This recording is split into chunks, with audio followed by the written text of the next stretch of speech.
서로 축복하겠습니다. 하늘 문을 향해 기도합시다. 십자가의 사랑이 당신을 향합니다. 할렐루야. 오늘은 제12차 특세 이제 40번째 시간입니다. 오늘로 제12차 특세가 마무리되는데요. 그동안 함께 새벽을 깨우며 기도하기에 힘쓴 모든 새벽용사들에게 감사의 마음을 전합니다. 특별히 특세 때마다 늘 수고하며 섬겨주는 우리 차량 봉사자들, 또 방송실 봉사자들, 찬양팀에게 축복의 박수 한번 할까요? 감사합니다.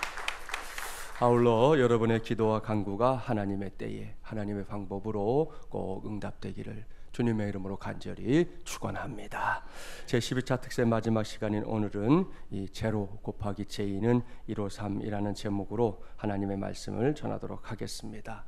오늘 봉독했던 말씀 잘 아시죠? 오늘은 2000년 전 어제 십자가에 달려 돌아가신 예수님께서 무덤 속에 계실 시간입니다. 그리고 이제 내일, 그러니까 사도신경의 고백처럼 장사된 지 사흘 만에 예수님께서는 사탄과 사망과 무덤의 권세를 한 방에 깨뜨리고 부활하셨습니다. 할렐루야. 우리 모두는 그 믿음으로 부활의 날을 기다리고 있는 건데요. 오늘 주신 말씀에 등장하는 예수님의 제자들은 좀 달랐습니다. 이 말씀은 이미 예수님께서 부활하신 이후의 기록이고요. 오늘 우리가 가봐야 할 곳은 갈릴리 호수입니다.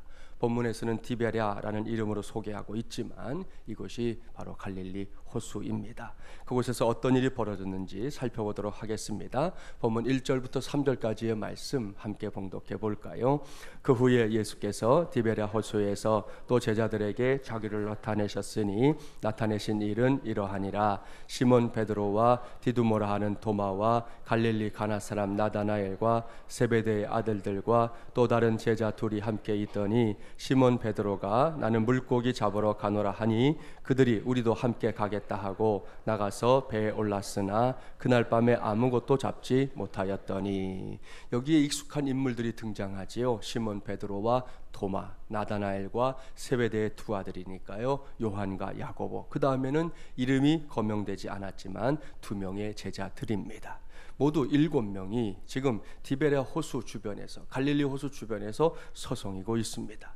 이들은 예수님께서 부활하셨다는 소식을 듣고도 그것이 영 믿기지 않았습니다. 그러다가 베드로가 나는 물고기나 잡으러 가겠다 그렇게 말하니까요, 별 생각 없이 자신들도 그러겠다 하고 따라 나서고 있습니다.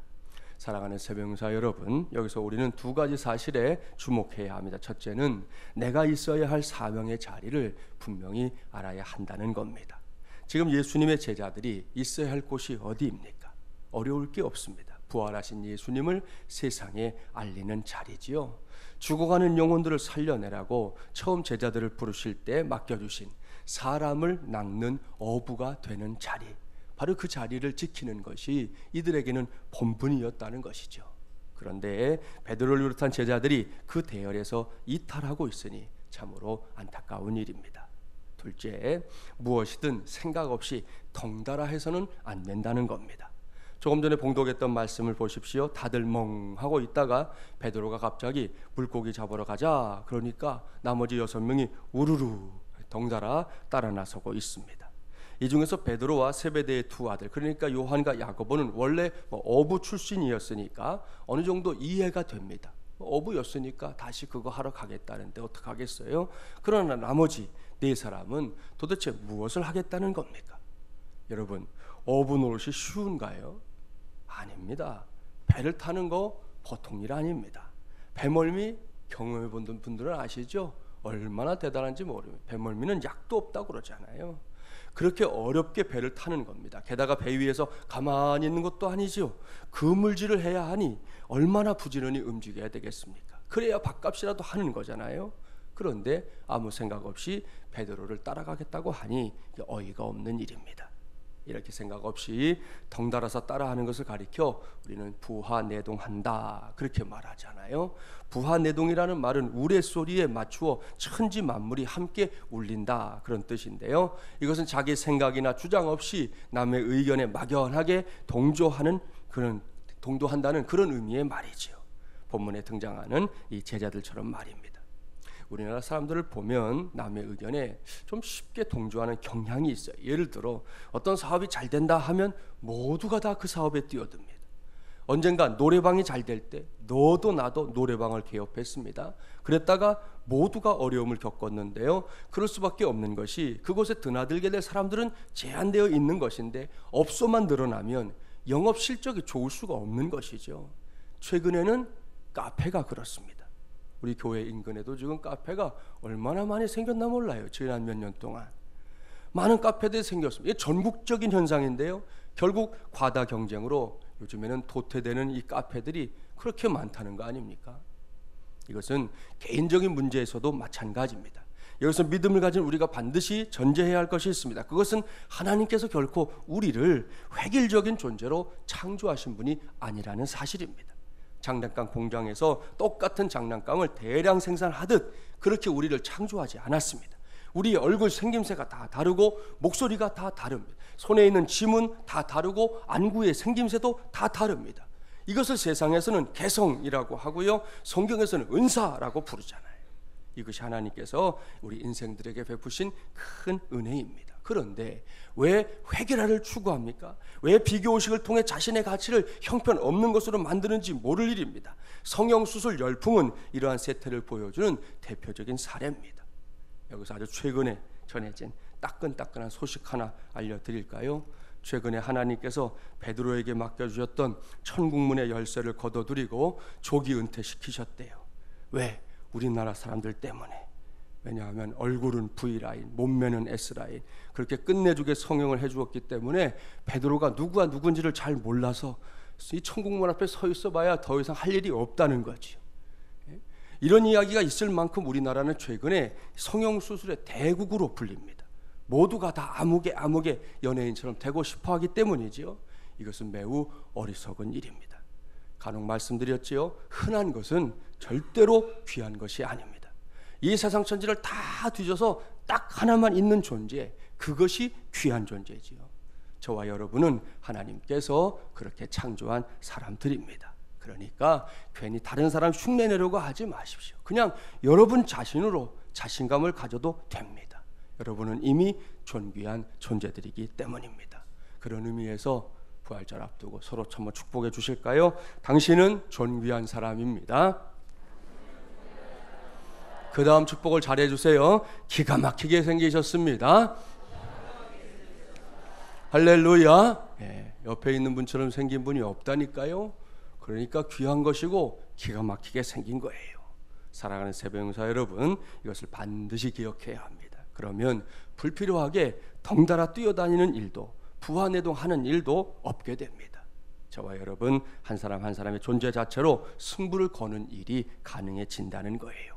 2017년 부활의 계절을 반드시 이렇게 살아가는 저와 여러분이 되기를 주님의 이름으로 축복합니다. 자, 본문으로 다시 돌아갑니다. 자신들의 사명이 무엇인지도 모르고 자신들이 해야 할 것이 무엇인지도 모르고 부하내동하고 있는 제자들에게 당장 들이닥친 일이 있었습니다. 그것은 밤이 새도록 베드로와 함께 그물질을 했지만 그 그물이 번번이 빈 그물이었다는 겁니다. 본문은 말씀하지요. 그날 밤에 아무것도 잡지 못하였더니, 보십시오. 허탕입니다. 나름대로 뭔가를 해보겠다고 땀을 흘리며 그물질을 했지만 아무것도 잡을 수 없었습니다. 베드로는 물론이고 제자들이 얼마나 황망했겠습니까? 바로 그때입니다. 나름대로 땀도 흘리고 노력도 해보고 애써봤지만 아무것도 할 수 없을 때, 바로 그때 말입니다. 그때 부활하신 예수님께서 제자들의 눈앞에 나타나셨습니다. 본문 4절부터 6절까지의 말씀 함께 봉독해 볼까요? 날이 새어갈 때에 예수께서 바닷가에 서셨으나 제자들이 예수이신 줄 알지 못하는지라. 예수께서 이르시되 얘들아 너희에게 고기가 있느냐? 대답하되 없나이다. 이르시되 그물을 배 오른편에 던지라. 그리하면 잡으리라 하시니 이에 던졌더니 물고기가 많아 그물을 들 수 없더라. 아멘. 할렐루야. 어느덧 시간은 새벽 미명을 향해 가고 있었습니다. 아직은 어둑한 시간이었다는 것이죠. 그때 부활하신 예수님께서 디베랴 바닷가에 나타나셨어요. 열심히 그물질하고 있는 제자들에게 말씀하십니다. 너희에게 고기가 있느냐? 그때 제자들이 이구동성으로 대답합니다. 없나이다. 그러자 예수님이 다시 말씀하셨어요. 그물을 배 오른편에 던지라. 그리하면 잡으리라. 이어지는 말씀을 보면 제자들은 이분이 예수님이라는 사실을 미처 몰랐던 것 같습니다. 그럼에도 불구하고 육지에서 들려오는 그 음성을 무시할 수 없었습니다. 뭔가 알 수 없는 어떤 힘에 이끌려 제자들은 그물을 배 오른편에 던졌지요. 그러자 어찌 되었습니까? 많은 물고기가 잡혔습니다. 그물을 끌어올릴 수 없을 지경이 되었습니다. 할렐루야. 여러분, 이 순간을 기억하십시오. 이 순간이 다른 제자들에게는 그저 신기한 시간이었을지 모릅니다. 밤을 새우도록 잡지 못했던 이 물고기들이 순식간에 그물 가득히 잡혔으니 말입니다. 그런데 이 순간을 그저 그렇게 마냥 신기한 순간으로만 생각할 수 없는 한 사람이 그 자리에 있었지요. 그는 시몬 베드로입니다. 왜입니까? 베드로가 3년 전 지금 눈앞에서 벌어지고 있는 것과 똑같은 일을 체험했기 때문입니다. 그렇습니다. 예수님을 처음 만났을 때 체험했던 일과 똑같은 일이 다시금 지금 디베레 호수에서 벌어지고 있는 것이죠. 똑같이 텅 빈 그물이었습니다. 아무것도 없었습니다. 여러분, 빈 그물은 낙심의 대명사입니다. 절망의 대명사입니다. 무능의 대명사입니다. 모든 것을 포기하고 돌아서는 것 외에는 아무것도 할 수 없는 그런 상황인 것이지요. 그런데 바로 그곳에 예수님께서 찾아오셨습니다. 말씀하셨습니다. 그물을 배 오른편에 던지라, 그리하면 잡으리라. 시몬 베드로를 비롯한 제자들은 그저 이 말씀에 순종했을 뿐이에요. 그러자 처음 예수님을 만났을 때와 똑같은 사건이 일어났습니다. 그물을 들어 올릴 수 없을 만큼 많은 물고기를 잡게 된 겁니다. 이 정도 되자 베드로는 3년 전의 일 떠올리지 않을 수가 없었습니다. 본문 7절 말씀을 보면 다른 제자 한 사람이 육지에 서 계신 예수님을 보고는 베드로에게 말하잖아요. 저분 예수님 아니야? 그러자 베드로는 조금도 망설이지 않고 바다로 뛰어들었습니다. 예수님을 만나기 위해 헤엄을 쳐서 무트로 올라왔습니다. 바로 그 뒤를 따라 다른 제자들도 무트로 올라왔고요. 본문은 이때 잡은 물고기의 숫자를 우리에게 알려주고 있습니다. 본문 11절 함께 봉독해 볼까요? 시몬 베드로가 올라가서 그물을 육지에 끌어올리니 가득히 찬 큰 물고기가 153마리라 이같이 많으나 그물이 찢어지지 아니하였더라. 아멘. 사랑하는 여러분, 모두 몇 마리라고요? 153마리입니다. 할렐루야. 여기서 우리 모두는 오늘의 말씀 제목을 떠올려야 합니다. 이 제로 곱하기 제2는 153이라고 하는 이 제목 말입니다. 이것이 부활의 날을 코앞에 두고 있는 오늘 우리 모두가 기억해야 할 믿음의 방정식입니다. 여기서 제로는 그야말로 빵이죠. 빵, 제로.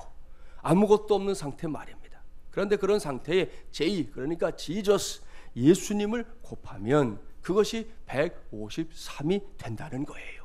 이것이 제가 오늘 전하고 있는 말씀의 제목입니다. 여러분은 이미 수학 시간을 통해서 이 0이라는, 이 제로라는 녀석이 가지고 있는 막강한 힘에 대해 배웠을 겁니다.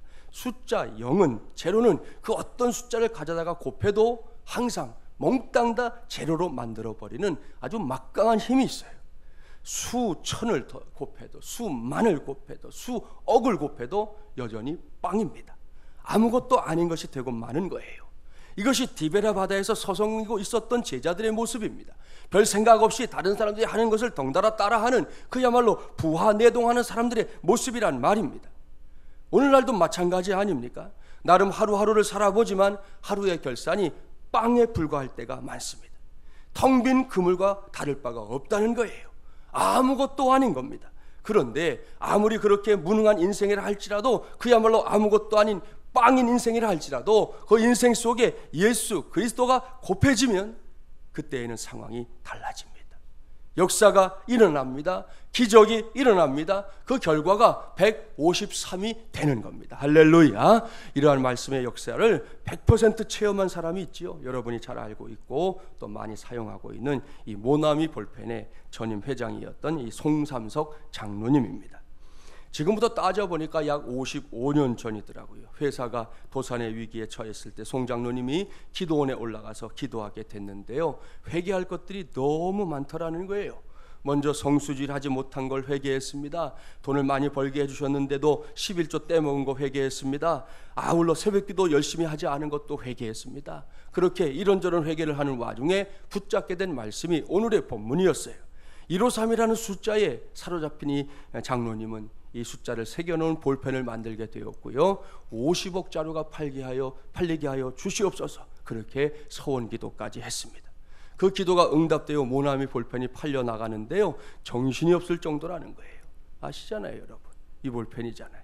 얼마나 투박하게 생겼습니까? 평범하고 단순하고 뭐 아무리 봐도 매력도 없어요. 요즘은 이 볼펜보다 멋지고 근사한 볼펜들이 얼마나 많습니까? 그런데도 이 볼펜은 지금도 가장 잘 나가는 이 볼펜 중에 하나입니다. 전성기였던 1978년도에는요 한 해에 몇 개 판 줄 아세요? 12억 개를 팔았대요. 한 해에 12억 개. 2000년도에 통계 나온 걸 보니까 이미 50억자로 판매 목표를 달성했고요. 놀라운 일입니다. 하나님의 역사입니다. 믿음의 방정식이 통했던 것이죠. 제로 곱하기 제이는 153 말입니다. 이제는 우리 차례입니다. 이미 말씀드린 대로 우리의 삶은 무능함을 경험할 때가 많습니다. 그럴 때마다 느끼게 되는 게 빵이라니까요. 제로예요. 그런데 그러한 우리의 삶에 예수 그리스도께서 곱해지기만 하면 그때에는 분명히 우리의 삶이 달라집니다. 인생이 달라집니다. 보는 것이 달라지고 듣는 것이 달라집니다. 생각하는 것이 달라지고 마음에 품는 뜻도 달라집니다. 분명히 빵이었는데 그것이 153의 기적으로 바뀌는 것이지요. 지난 화요일에 이사신방 다녀온 가정이 있어요. 이 집사님은 제가 지난주에 칼럼에 소개했던 집사님 중에 한 분인데, 이 동서를 통해서 예수님을 믿게 된 사람이에요. 그 후로 지금까지 열심히 신앙생활을 하고 있는데요, 지난 4월 2일 주일에는 이 관절이 안 좋아서 무릎이 정말 제가 이렇게 만져봤는데 땡땡하게 부어올랐어요. 그런데도 예배하러 여기 올라왔으니 그 다리를 갖고 어떻게 여기까지 왔냐고 목사가 묻지 않을 수가 있어야지요. 그랬더니 하나님께 11조 헌금 드리는 날이라서 그 헌금 드리려고 그 일념으로 성수주를 왔다는 거예요. 그 고백이 목사의 마음에 울림이 되었는데요, 그 집사님 집에 이제 신방을 간 겁니다. 예배를 드리고 났는데 이게 신방용 상위에 펴져 있는 성경책을 집사님이 이렇게 어루만지면서 고백하는 거예요. 목사님, 성경을 읽을 때마다 저는 예수님을 믿고 살고 있다는 것이 얼마나 기쁜지 모릅니다. 더도 말고 딱 1년만 더 일찍 예수님을 믿었더라면 얼마나 좋았을까 하는 생각을 하면서 늘 성경을 읽고요, 교회도 갑니다. 제가 1년만 더 예수님을 일찍 믿었더라면 더 하나님께 정말 충성하고 더 열심히 믿음으로 살았을 텐데 그게 너무 아쉽다고 그렇게 하면서, 그래도 요즘 이렇게 살고 있는 게 얼마나 좋은지 목사님 꿈꾸는 것 같아요. 감사합니다. 감사합니다. 할렐루야. 사랑하는 새벽용사 여러분, 또 한 번 저의 심금을 울리는 고백이 되었습니다. 저는 이런 삶이 바로 제로 곱하기 제이는 153이라는 믿음의 방정식이 입증되는 삶인 줄 믿습니다. 이제는 우리 차례입니다. 저와 여러분이 볼 때 아무것도 아닌 것 같은 상황들, 도무지 내가 할 수 있는 것이라고는 아무것도 없는 것 같은 상황들, 나름대로 노력했지만 여전히 남는 것은 제로인 상황들 속에 그냥 묻어버리면 안 됩니다. 그냥 묻혀버리면 안 됩니다. 그때 우리가 꼭 해야 할 일은 우리의 주님 예수님을 그 상황 속에서 만나는 겁니다. 그런 상황 속에서도 우리를 결코 떠나지 않는 예수님을 찾고 또 찾아야 하는 겁니다. 필요하다면 목청을 높여서라도 찾아야 하는 것이죠. 그러면 우리도 시몬 베드로를 비롯한 제자들이, 그리고 수많은 믿음의 선배들이 체험했던 이 제로 곱하기 제이는 153이라는 믿음의 방정식을 나의 삶 속에서, 우리의 삶 속에서 체험하며 살게 될 줄 믿습니다. 아무쪼록 어느 때보다 더 버겁고 힘든 요즘 이 놀라운 믿음의 방정식을 언제까지 남의 것으로만 두시겠습니까? 나의 방정식으로 나의 삶에서 현실로 체험하며 살아가는 우리 새벽용사들이 되기를 주님의 이름으로 간절히 축원합니다.